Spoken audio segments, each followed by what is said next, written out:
Asia কাপের আগে হাসল লিটন দাসের ব্যাট। দর্শক, নেদারল্যান্ডসের বিপক্ষে 3 ম্যাচের টি-20 সিরিজের প্রথম ম্যাচ খেলতে আজ মাঠে নেমেছিল বাংলাদেশ দল, যেখানে শুরুতে ব্যাটিংয়ে নেমেছিল নেদারল্যান্ডস, যেখানে বাংলাদেশের বোলার তাসকিন আহমেদের একহালি উইকেটে শেষ পর্যন্ত 8 উইকেট হারিয়ে 134 রান করতে পেরেছিল নেদারল্যান্ডস।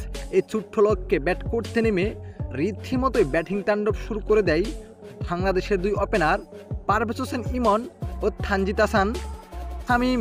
তবে পারভেজ হোসেন ইমন 9 বলে 15 রান করে ফিরে যান। তারপর লিটন দাসকে নিয়ে দুর্দান্ত ব্যাটিং এগিয়ে যান তানজিদ হাসান তামিম। তবে তানজিদ 24 বলে 29 রান করেন।